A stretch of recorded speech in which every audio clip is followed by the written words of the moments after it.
no thought of ever becoming a spy, and even if I had one, I wouldn't have known, there was no phone number, no office. I wouldn't have known where to go and apply. You can apply for the CIA. The KGB exclusively recruited. They came after you.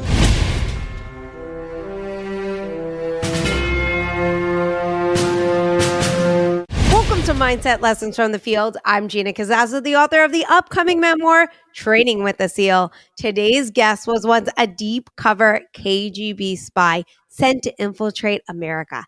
He lived a double life for a decade, reading people, mastering influence, and navigating high-stakes deception.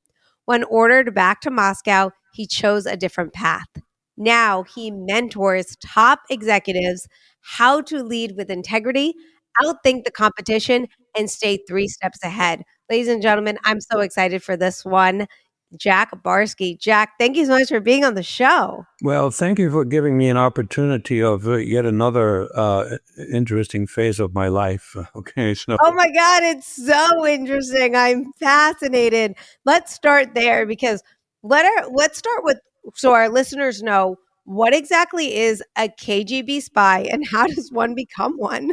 Well, the KGB was the intelligence service of the Soviet Union, the most powerful intelligence agency in the history of man. First of all, the Soviet Union was a much stronger power than Russia is today, 10 times stronger economically. But the KGB was the FBI, the CIA, the NSA, and police rolled all into one organization. So I was recruited by the espionage, by the sort of the CIA equivalent of within the KGB, called the First Directorate. Well, how does one become one? First of all, I never even had a trace of a dream that I ever wanted to be a spy. I had a great career ahead of me. I graduated with high honors with a master's degree in chemistry from a top university, and I was on my path to become a tenured professor.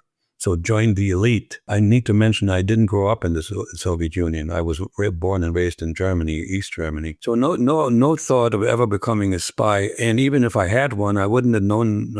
There was no phone number, no office. I wouldn't have known where to go and apply. You can apply for the CIA. The KGB exclusively recruited. They came after you. I'm piecing all of this together because they didn't necessarily share a lot of information with me. They were like the CIA. They recruited in colleges, particularly for the espionage jobs for people whose personality was already mostly formed, but who didn't have a lot of roots yet in the country, like married children and so forth. So it so happened that one day I was a junior in college at that time, and I had a knock on my dorm door, and in came a person who introduced himself as a representative from a local factory, one of the few factories in East Germany that made really, really good stuff, high precision optical instruments. He wanted to talk with me about my plans after graduation. Now, that was the dumbest cover story I've ever heard in my entire life, because in those days in East Germany, people weren't recruited. We were assigned. This was a command control kind of society. Immediately when he said that, I knew he was lying, and I thought it was East German secret police, which, I wasn't afraid of him because, I had done nothing wrong. So I immediately thought, this is they're recruiting for espionage. So then after a while, we would engage in some small talk, and then he abruptly changed the topic. By the way, this was one of the standard methods by the KGB, that you switch topics. Don't give somebody time to think about the answer. Small talk, and all of a sudden he said, I have to admit, I'm not really from the company. I'm with the government. Could you imagine to one day work for the government? And I didn't have to think very much. My answer was yes, but not as a chemist. So he got an answer to a question that he wanted to ask but didn't have to ask. We were operating between the lines. We made an arrangement to meet again at a restaurant for lunch, and that's where he introduced me to a fellow he called Herman. Well, when Herman opened his mouth, he was no Herman. He was a German, which is a Russian version of his Herman name. But, that was his cover name. It wasn't his real name anyway. And then he disappeared. I knew that he said, Herman, and we're working with our Soviet comrades, quote unquote, KGB. I knew that. That was not recruitment. People think, well, at that point I was recruited. Oh, no, no, no, no. They were looking particularly for very unusual individuals with a whole set of character traits that was necessary to survive as a lone wolf, deep cover person who works, lone wolf, does not work on a team, and has a whole bunch of character traits that I have them written down because I keep forgetting the details. I wanted to actually read them to you. This is what they were searching for. That doesn't make me a better person than the rest of them. It doesn't make me a worse person. It's just an unusual set of character traits that you could already probe for at my age. Quickness of intellect, high erudition, language abilities, bravery. That's already, I was born brave. I was born adventurous.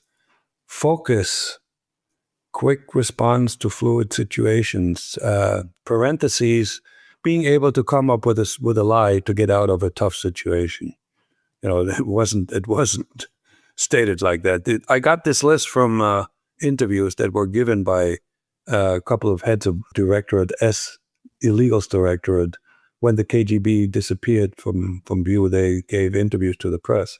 So it was hardiness to stress, adaptation to completely new conditions of life. Now, and then I don't skip over that. Well-controlled inclination to adventure. Yay. That was me. Still is me. I get bored easily. Obviously, you had to have one foundation, and you had to be an ardent communist. The way they recruited based on ideology. And I was active in the Communist Party. I was a member of the party, and I was active in the communist youth movement at the university. And all the other things I just read you, Herman and I met once every other week, and he gave me tasks, and we talked about everything. He was like a father to me. My father had left me when I was 16 years old. So he got to know me really well. And eventually he wound up with a pile of documents that he sent to the headquarters in Berlin with a recommendation to recruit me. And that's when it happened, 18 months after I met him. Wow. So what was he like giving you in terms of little like missions and stuff like that? For instance, the one that made me the most uncomfortable, he gave me the address of a small house with the name of the people in there who lived in there.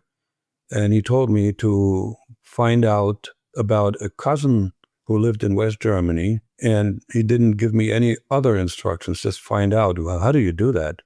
So this is when you have to get creative. At the time, I sported a full beard, and I pretended to be a sociology student. The beard fit that kind of a subject. And I sat down and wrote up a questionnaire, and I rang the bell, and I said, I'm so-and-so, and I'm a sociology student, and I'm writing a paper. Would you kindly answer some more questions? Who says no to a student who asks that kind of a question? The lady was very nice.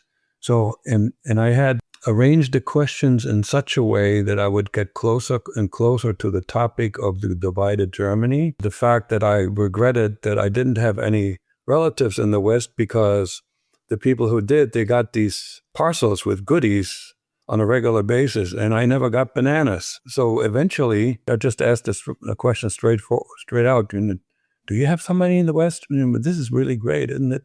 She says, yeah. And so she spilled the beans, and she even told me when the cousin is going to come visit. He was a target for recruitment, and they wanted to know when he's going to show up. So that kind of, and another one was where Herman drove me around in the city, and he pointed to a building, and he said, find out who's in there and what they're doing. I did something else clever. They wanted for people who can be creative. There wasn't even on the list, but there was a bus stop next to that building. There was no signs. You wouldn't know who was going in and out. It was a bus stop, and it was covered. So I went there one day and left a briefcase there with my name inside and a couple of papers that were meaningless. If the briefcase was lost, too bad. A couple of days later, I went there, rang the bell, and asked if somebody found the briefcase. And then I knew I used what I didn't know I had at the time, but I think I had it in spades. I got the feedback from old friends of mine and people that knew me well way back when. I used my natural charm to become friends with the guy. And, Herman was really impressed with this. And the one thing about, adventurous person, what really impressed him was that there was not a task. At the end of our junior year in college, my best friend and I hitchhiked all the way from East Germany through 4 countries where we didn't speak the language, all the way to Bulgaria where we didn't speak the language, and there was no GPS, and we had limited amount of money. We slept outside multiple times, and we made it. Very few people dared to do that in those days. He probably said, man, this guy is ready to go someplace into, Neverland, never knowing what to expect. Wow. It sounds like too, like you had to have a lot of intuition. Yes. And creativity to be able to just come up with these things so fast, and also catering there's no computer that's helping you write these questions. No. That's really, really impressive. Where did that come from? Like, how did you strengthen that? That part of it is genetic. Okay. Okay. It cannot be taught from scratch, but Okay. you can acquire this by purposely thinking about solutions when you don't need them right away. What happens, and I give a lot of credit to my subconscious, and everybody has a subconscious, and it's always active, and it stores tons and tons of information, a couple of billion neurons in the subconscious. So whatever happens to you, whatever you're thinking about, the subconscious keeps a record. So, and that's how you can train your intuition to a degree and your creativity to a degree, because you're going to have a database to fall back on, and the subconscious is very quick. That happens to me on a daily basis now, particularly when I'm out running. I get my best ideas when I'm out running, and I'm not looking for the ideas anymore. My subconscious feeds me this stuff. And that is also a trait that can be given to you at birth, but can also be acquired purposely, and that's curiosity. It's huge. Always being curious about people, particularly I was and still am, but also about, how does this work? Taking in new information, by the way, and this is a psychological truth, curious people live longer and live a much more fulfilling life. And that's not me saying this is... Yeah.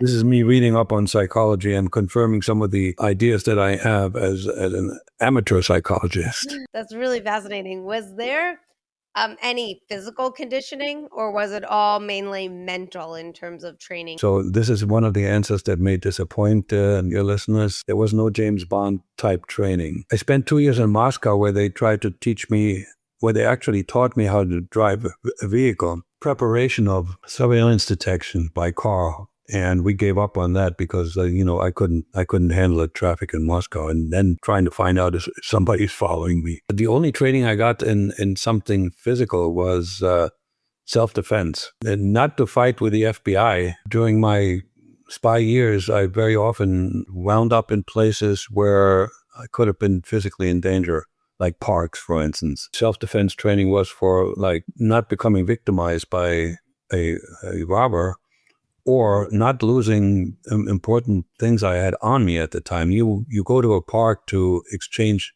documents, to exchange information that you leave in some kind of a container. This is called a dead drop. So self-defense, when I came to the U.S., every day I practiced the moves, and eventually I gave up on it.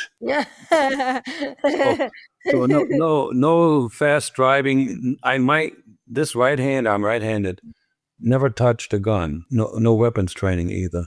My weapon was my brain. Wow, that's amazing. So, but you mentioned, U.S. So let's segue there, and let's talk about why you were sent to the United States and what you were supposed to accomplish. Okay, no, first of all, they wanted to deploy me initially to West Germany. It makes kind of sense because, if you, as an illegal, you disappear in the crowd and you're not any different than the others, right? Mm-hmm. But there was a requirement for everybody who was in espionage in the KGB to learn a second language. And they allowed me to pick the language, so I picked English. Turns out the person that speaks to you had much more of an accent. But first of all, I was very talented in acquiring a new language very quickly. And I had a talent for that. And then it turns out that with some phonetics exercise, I was able to get to a point where my accent was light enough so I could pass for a born American. I came to the U.S. and pretended to have been born in New Jersey with a touch of an accent. But in New York, everybody has an accent. My final destination was New York City. Most people don't even bother to ask. And what helped me to answer questions if they came up was that I impersonated and still impersonate to the extent but now I'm saying I'm borrowing his identity because he doesn't exist anymore. I'm impersonated Jack Barsky, who was born at the age of 11. KGB was able to acquire a genuine birth certificate for Jack Barsky. Big security hole. Imagine that. Barsky's mother's maiden name was Schwartz. That's a German name. It could be Jewish, but it doesn't have to be. So anytime somebody says, you sound a little European, where are you coming from? Were you born in the U.S.? I says, yeah, my mother was German and my dad died early in my life, so I grew up bilingual. Bingo. That again was a bit of creativity because the KGB didn't tell me that, but when I looked at the birth certificate, that's the way that I shut everybody down. So and you asked what I think it was also more focused on the tasks. Initially, I got some training to analyze documents, to be able to operate in the realm of foreign policy. Plan was for me to befriend individuals who make foreign policy or influence foreign policy. That was number one, but actually the true number one that was told me was to get to know as many people as possible wherever you operate and whoever you meet, to see if and profile them and see if they could be decent candidates for recruitment. And then, and this they didn't tell me, I found out afterwards, again in one of those interviews, the most important aspect of me being in the for the KGB was me being in the United States, simply because illegals like me were an insurance policy. In those days, the end of Cold War, the two most successful spies for the KGB were moles, American citizens in the CIA and the FBI. And they interacted with spy diplomats. Other than illegals, all the other spies for the KGB were diplomats. There was a time when diplomatic relations could have been broken up, and that who would these moles have to interact with but us, the insurance policy? I was never given any instructions when the sleeper of me was supposed to be woken up and why. But it makes sense. And again, this was shared with the press, with the reporters, by ex-heads of the director of the S. So that's why How old were you what year did you actually move here? What time period was this? I was 28 when I came here. You were 28. Okay. Interesting. Yep. How was it when you first got here? It wasn't a culture shock because they did one good thing. They sent me for 3 months to Canada to get an idea what it's like to live in an English-speaking society that's close enough to the United States. They didn't know that the closeness wasn't that close, but the culture shock was gone. So when I arrived at LaGuardia Airport and then took the bus to Manhattan, the only thing that surprised me, I was thinking, man, these roads are narrow. like, Madison Avenue, Fifth Avenue. Yeah. But then I realized that after having lived there for a while, they weren't narrow. It's just because the tall buildings that I wasn't used to were squeezing like the vision, and it felt like narrow. But other than that, I had been to department stores. I had eaten very good food in Canada, so none of that was a surprise to me. It was interesting, in the first year I had no job to go to, so I spent every day exploring New York City. I got to know New York City than most people who live there. I took the train to every last stop, every train to every last stop, and walked around there. When it rained, I spent time in the movies. I watched a lot of TV because culturally I had no knowledge of what is, for me to pretend to be an American by birth, I didn't know the names of the baseball players. Okay. I knew what a home run was, but, stealing bases and all this, baseball, football, the favorite sitcoms, I had to acquire that knowledge. And it took about a year to get reasonably comfortable. And then it took some more time to get really comfortable, altogether about 5-6 years before I could interact with professionals like you and say, hey, I'm Barsky from New Jersey. Now, during this time, you were working, right? Like that first year, you were. First year I wasn't working. You weren't. You were No. just absorbing, and I- then. Yes, I pretended. I lived in a hotel where you pay by the month. Okay. Now, did And they pay for that though? The yeah, KGB? no, I had cash on me. I had enough cash, and I got another influx of cash in a dead drop operation. First year I lived on KGB money, but I pretended to be working. So every morning, rain or shine, I left the hotel at about 7:30, and I came back after 5. So I was either in the city or I spent time in the movies. My first job was actually a blessing. First of all, it wasn't easy to get a job without a record, without a resume. I couldn't take my chemical knowledge with me. I had no documentation. And eventually, after a lot of research, I chanced upon an ad in a paper. They were looking for messengers. And I figured, messenger, that might be a good idea. Without getting too much into detail, I wound up actually becoming a bike messenger. Nobody asked me about any background. And bike messengers made a lot of money because, in those days, there were no bike lanes in Manhattan. It was an extremely dangerous job. It killed some people. And yet the bike messengers were the fastest means of transportation in Manhattan. The people on foot had to go in the subway and wait for a train and then walk again. The cars would, how slow they are in Manhattan. Yeah. Us bike messengers, we were in high demand.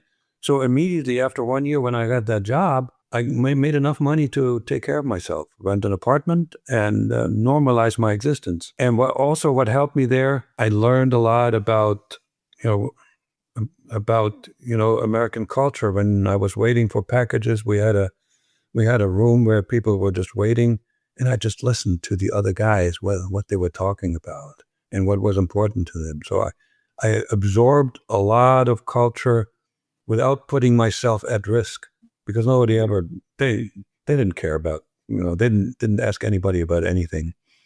Most of us were transients. Some of them were maybe people who came back out of jail, and they were mostly messengers on foot. There were a couple of other guys on bike. That's how I became, learned how to not just speak like an American, but eventually live like an American. One more thing that had to happen, I went to college and I got a degree with a concentration in information technology, which got me a really, really good job at an insurance company. Add a little humor. I made a real big mistake in college. First, I got a high school equivalency diploma, and then I enrolled at City University, and I finished the program in 3 years with an A average. I had to give the graduation speech. That was not a good idea. for somebody who wants to like blend in and not be a standout. Felt for him. Oh, 4,000 people in attendance. I got really lucky that nobody from the staff at the college who knew that I had raced through that program in no time, and everybody had a problem doing it in 5 years.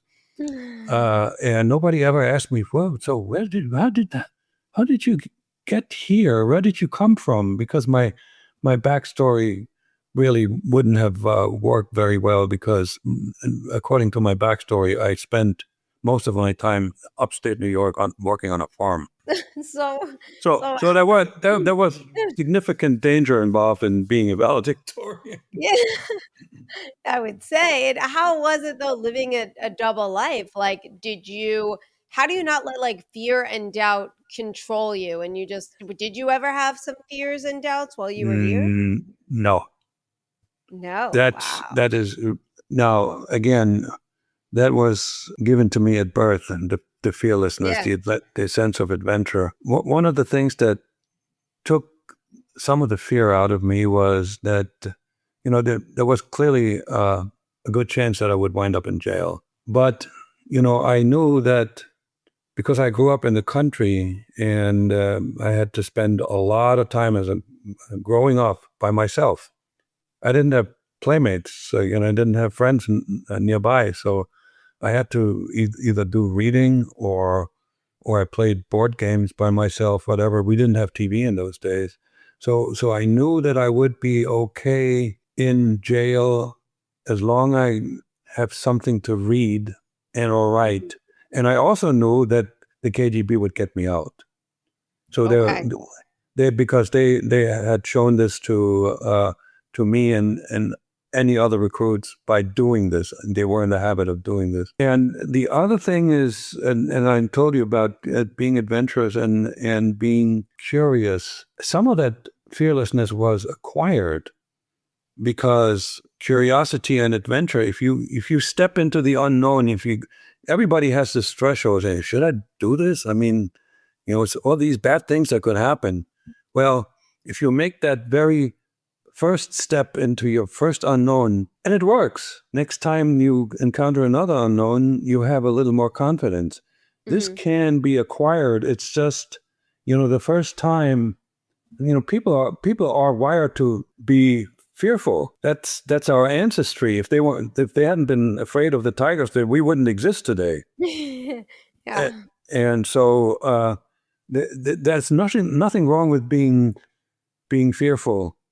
But it can be overcome. And if you don't overcome that innate fear that you have, your life will be not as good as it could be. And, my life has been so interesting because I always interesting. Right? It's because I always tried something new. And then that included, by the way, during my career in corporate America, I worked for 6 large companies. When I was a manager, I switched. I went from one industry to another, 3 different industry, 5 different cities. I moved a lot, and I managed technology that I didn't understand very well, and I didn't have to necessarily learn it. But this would have made a lot of people say no to that kind of step. And every time I stepped into another unknown, it worked. Because you gain confidence. And again, this is not, I can teach in a course. This is when I want to work with somebody, I'm just going to encourage them and say, listen, what's the worst that can happen? All right. And think about all the good stuff that could happen. And then, I show about my example. And I, the folks that I choose to mentor are already established in some way. You can't teach somebody to go from an average IQ to a genius IQ. I'm not saying you have to have a genius IQ to interact with me, but you have to be reasonably smart and well educated and have goals in life. You want to know where you want to go. That's really, really important. Because if you just play around and and settle on the first job, I'm on LinkedIn a lot, and LinkedIn congratulates people for having been 30 years in the same job. Now, now, for crying out loud, how boring does it get? You know what I'm talking about. I know what you're talking Because about. when Yeah, you're talking to all kinds of different people, and that makes your yeah, life so interesting. yeah, yeah, yeah. Change is one of the essence of a good life. It doesn't mean you have to change all the time, but you settle Right. down for a while, and then if it gets to be routine, you may want to look at something else. This podcast episode is brought to you by Thrivers Coffee. Podcast guest Nick McKinley's company, Deliver Fund, brings you guys Thrivers Coffee. It is ethically sourced, it's organic, and it supports traffic survivors. That is right. Thrivers Coffee is all about empowering us to making a difference in the fight to end human trafficking. That's why 100% of the proceeds go directly towards their goal of bringing freedom to victims of human trafficking. So if you guys love coffee that is organic, ethically sourced, and tastes absolutely delicious, and want to help to end the fight of human trafficking, check out Nick McKinley's company, Thrivers Coffee. I like that. I want to know, as a spy, like this is purely my curiosity, how do you read people quickly? Like, what are some big tells to like someone's weakness or strengths, or if they're lying or something? All right, so this answer will seem to be unusual, but I have confirmation that, again, my idea here actually has scientific background. Let me first talk about reading people quickly. You can read books, you can take courses, but you will not be an expert. I give you an example. Most people think when I sit like this, that's a negative gesture. Not in my case. I just feel comfortable hugging myself.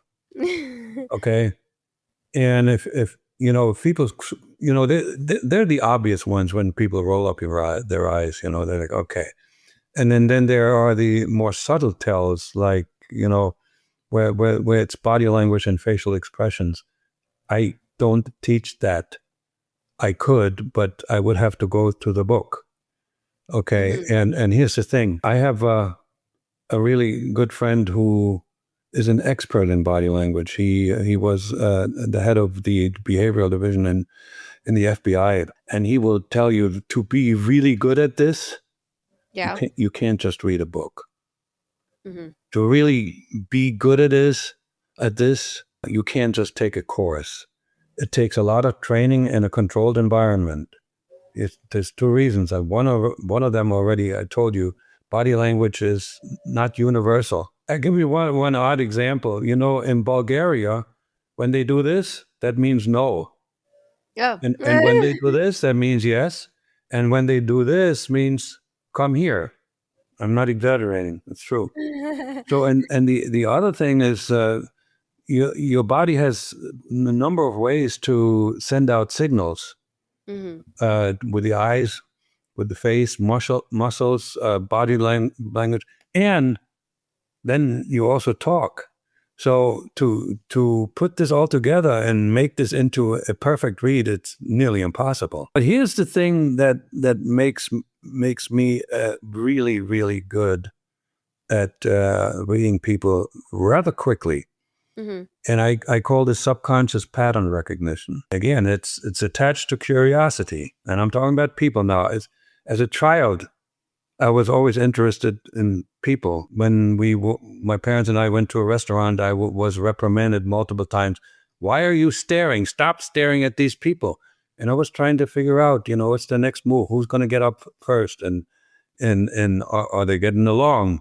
And husband and wife and so forth. And I've always done that instinctively. And of course, when you operate as an illegal, to guess the next move of the individuals that you're interacting with, and that becomes a survival skill. You need to know who you really don't want to get close to, because they are, they're too curious or too smart and whatever. So this is how subconscious pattern recognition works, and it's a long-term thing. This is not a character trait. That's an acquired skill, but it takes a long time to acquire. So as you interact with people, your subconscious is constantly at work, and it stores prototypes, patterns. Mm-hmm. And it has to do with what people wear, the components of speech, what the words that they use, the pitch, the speed, pauses, and as well as facial expressions, all that. So what happens? So your subconscious has prototypes, and the moment I talk to somebody I just met, particularly when it comes to language, but also overall, within a few minutes, I come up with either thumbs up or thumbs down. It doesn't get any better. But when I hired in corporate, I made it all the way to the executive suite. Overall, I hired about 200 to 300 people. During my last few years, I stopped doing the standard HR interview. I just had small talk with these people. I wanted to find out, A, are they smart? B, are they honest? C, are they a good fit in the corporate culture? And C, I, B, C, D, the fifth one was energy level. And that was either up or down. And I told them up front, if you can't do what's on your resume, the revolving door will rotate. And I tell you, I made one mistake doing that. And that when I made that mistake, I allowed wishful thinking in my frontal lobe override my gut instinct. Gut instinct is real. And even people who haven't really started cultivating it the way I did have it.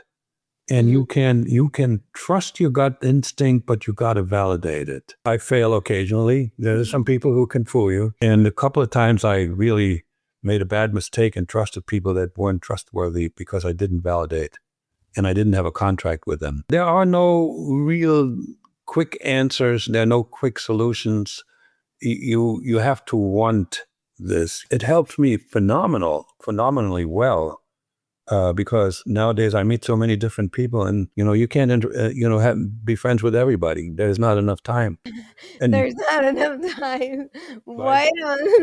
Yeah, I get it. And when you mentor people, what are some mental habits like that from like your spy days or from growing up and things that serve you in leadership and business? Let's just go down to and get rid of a fear of the unknown. The first step is the toughest one, but the most important one. You got to take it. So if you're already comfortable in a job, and you don't know if you have a career ahead of you, and you don't want to play the politics like others do, you feel unfulfilled, it's too much routine, well, then go out and test the job market. And God forbid you fail. We also learn from our failures.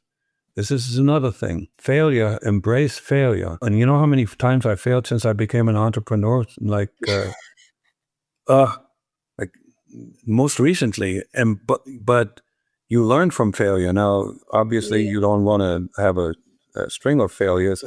Yeah, no, I'm an entrepreneur. I get it. But the bottom line is, when you do fail, you take a deep breath. You analyze and say, okay, next step, what do I do now? Don't become a victim. Don't even a victim of your own flaws. Just don't, because there's always another day. And what's really important there is a habit that I have now for sure.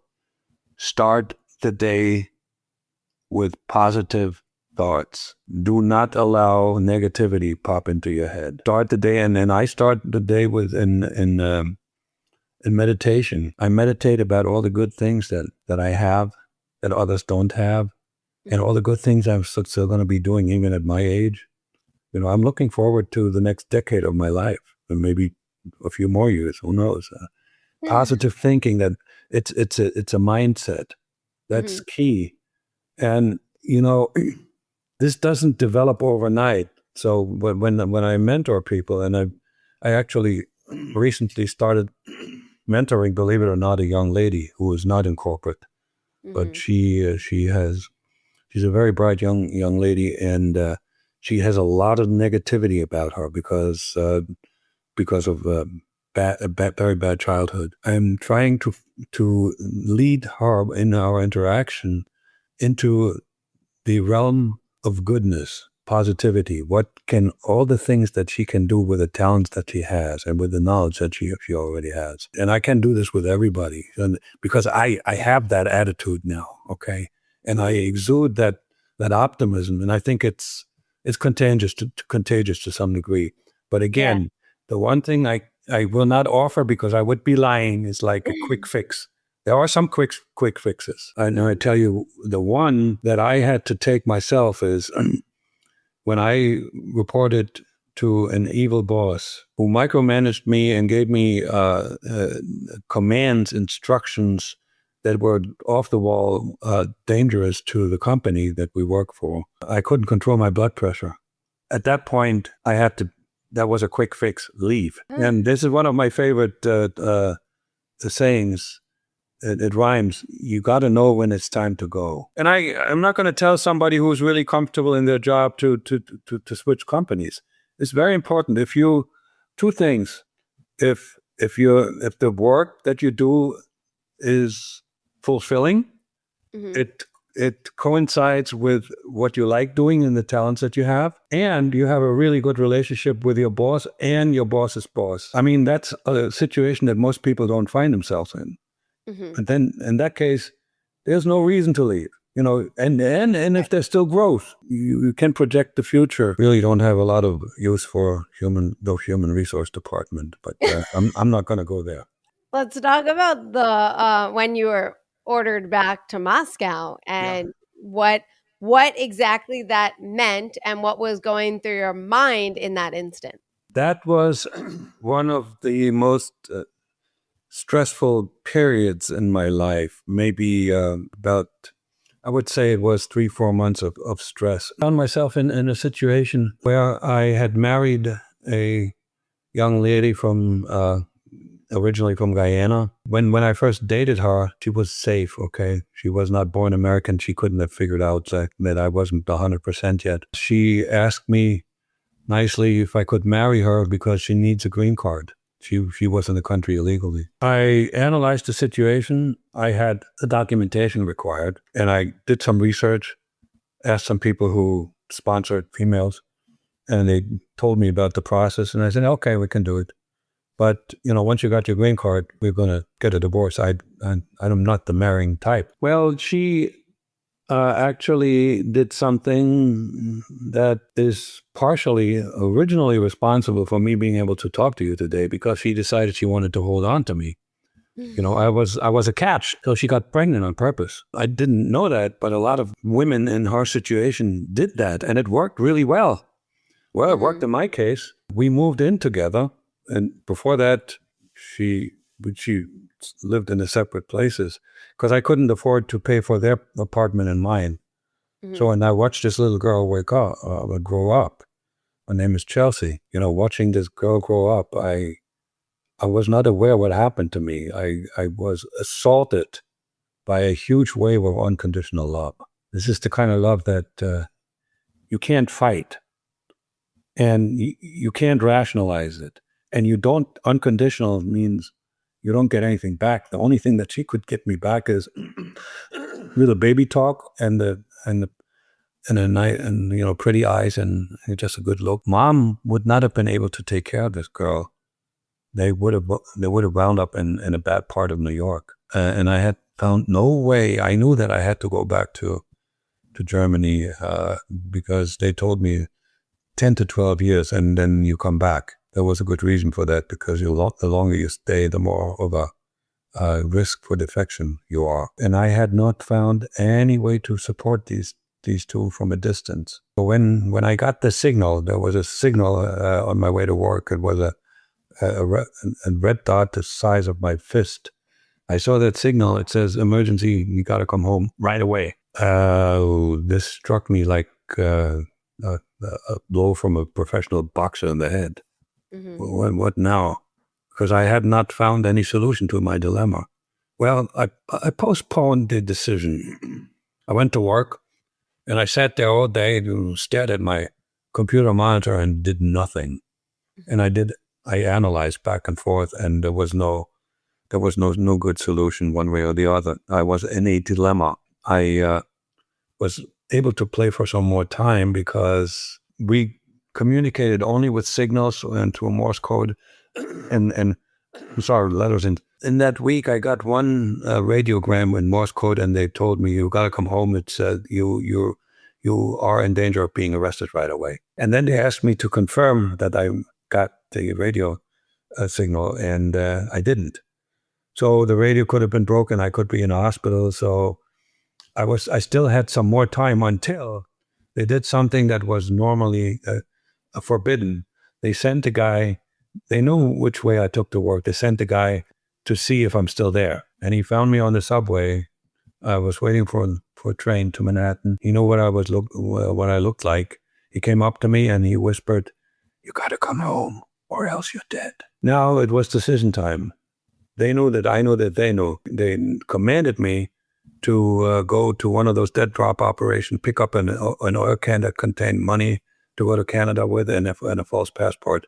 So now I had to make a decision. If I defy, they know that I'm about to defect, and that would have been severe danger, right? If I don't leave and be on my way to Canada and say hello to the diplomats there in the Soviet embassy, they know that I'm defecting. So I came up with this. This was my subconscious again. I came up with this brilliant idea. The decision that I made, by the way, was a gut. Logic said, I have to go. There was way too much danger over here and way too much good stuff over there. You know, I had dollar savings. They promised me a house. I would have come back a conquering hero. I had received the second highest decoration of the Soviet Union 2 years prior to that event. I was a hero, and everything that was good for my life. The wall, the Berlin Wall, was still up, so I would have lived a good life in East Germany. Okay, so logically, I had to go. When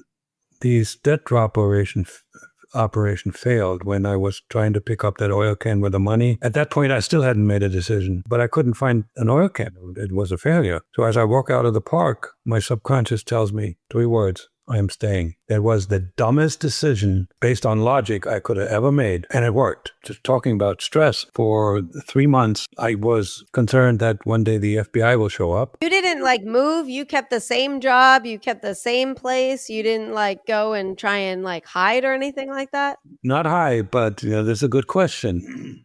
I took the only action with regard to FBI. I took the only actions I could take, and also the KGB. And I just got to tell you, the other thing that my subconscious fed me was to tell him that the reason I'm not leaving, I'm not coming home. Okay, thank you very much, for your concern, but I am now infected with HIV/AIDS. The only place where I might be able to get treatment is in the United States, and I knew that the last thing they wanted to have somebody with AIDS in their country. So I was hoping that they would buy this. I had no clue that they would. So first of all, I did a lot of surveillance detection to make sure that the FBI is not after me. There was no sign, so that part of the pressure disappeared. Then I made sure you couldn't go hide. What do I had to take care of the child and the woman. At what point did your wife know that you're... a long time, much later. Oh, okay. When me and the FBI were already buddies. Yeah, I made sure that with regard to possibly subject to assassination, that I was never at the same spot at the same time. So I took different paths to work, and I took different paths on the way home, and I also changed the times. Because here's the thing, assassinations have to be planned. The individual who does harm to you, kills you, needs to have an escape route, okay? And it needs to be in a spot where there's not too many others who could witness this, right? For somebody to prepare an assassination, I didn't give him any kind of a route that they could investigate. Well, bottom line is, I didn't need to do that, but it helped me. If you're in a really stressful situation, at least I'm wired that way, and a lot of people are, the stress will disappear if you do something. If you don't do something, you're just going to be miserable and do this and sit in a corner and cry because something bad is going to happen to you. When you do something, you have at least hope that nothing will happen to you, and nothing did happen to you. And they believed the story. I found out that many, many years later because... The HIV story? Yes, they did. No way. Yeah, Whoa. they believed the story. They believed it instinctively and immediately because they went to my German family and told them that I had passed away. And she went to the German authorities and recorded that I was dead. And the German files, the German name that I carried is still listed as having passed away in 1988. So when I showed up back in Germany after many years, I was resurrected. A lot of the funny aspects of my story, funny, little when did hump. like the stress I mean, I know you mentioned, as you're doing things, that you're not, that helps, right, with the stress. But at what Absolutely. point? And that What point, applies to, by the way, that applies to anybody. Yeah. Don't sit and mourn and be miserable and make the situation you're in imagination even worse than it is. How many years did it take for you to know that, like, it's good, we're good, I can live No, my it life? wasn't years. It was, and I told you about 3 months. 3 months. When nothing happened in 3 months, I dropped all the bad thinking. I got rid of everything that had to do with my espionage activities. And I went to my German wife, who had asked me, "Can we buy a house?" I said, "Okay, let's save some money, and within a year we're going to buy a house." And I did, and we did. Wow. I was not going to say hello to the FBI. I was not going to defect. I was just going to disappear. I had another child, and at that point, I became a private citizen, working on my version of the American dream, knowing that I would never, ever see Germany again. That life that was ahead of me was going to be pretty nice, and it was, until the FBI showed up. That was another stressful period. How long from that did the FBI show up? 9 years after I went private, after I quit the KGB. Okay, and how long did the FBI thing go on for? They intercepted me on my way home, and we had an initial talk. I volunteered, right? But the moment they introduced themselves, and the details can be found on the internet. I don't want to get too much into detail because we're gonna run out of time. Yeah. If you Google my name or put my name on YouTube, you will find a lot of stuff that tells the story in more detail. I volunteered. I said, I understand that the only way for me and my family to get away out of this situation with the least amount of damage if I cooperate fully. I'm willing to do so. And so I spent a month, maybe 5 weeks, once a week, being interviewed about every detail that I could remember from childhood on, like very, very detailed. At the end of all of this, I had to pass a lie detector test. That period, that 4 to 5 months, was very stressful because there were no promises. So all I had was hope. The promise came after I passed the lie detector test, and they told me, "We decided to allow you to stay. No harm to your family. You're going to get a green card, and there's a way to citizenship." Wow. Oh my God. And that's when all of that tension left me completely, even though that double life had done quite a bit of damage. And a lot of that damage I was able to overcome by writing my memoir. And, coming out as the Humpty Dumpty is finally back together again. Yeah. Because I still, there's residues of that dual personality that I had created for myself. Is if somebody stopped in here right now and said something in German, I couldn't speak English to you. All of a sudden, because the German and the English parts of my brain, they're not really well connected. They both of them act instinctively. The same way when I speak English, or when I speak German and somebody says English, I switch over. It's really, really weird. But that's minor compared to people who operate in this field in intelligence. A lot of them come away with PTSD. I don't have it. Now, the one thing that I now have that I didn't have is fear of my wife. For our final question. Yes, ma'am. What's like the most valuable lesson that your life taught you about survival and success? I love that question. The first time I was asked this question when I had a talk at Microsoft headquarters. Lady just about your age asked me the exact same question, and I wasn't really prepared for this. And I was thinking for a moment, and you will love the answer. Love conquers all, because that was true in my life. My fundamental principle in life these days, and I applied that as well during my management years in corporate, is treating people with the love that you have inside of you, even if they don't deserve it, because it's all about what's in here. That doesn't mean you can condone what bad people are doing. It's, again, what's in here. And that is stronger than any other emotion that I have. People like to be loved. You know that. Oh, yeah, of course. Yeah, thank you so much, man. You were an interesting one. I love talking with you. You were fantastic. Thanks so much for being on my show. For everyone that's listening, please like, share, comment, subscribe, become a Substack member. It is completely free and it is for your benefit to help build your mental fitness and your resilience. And I guess I'll see you guys all next week. Thank you so much.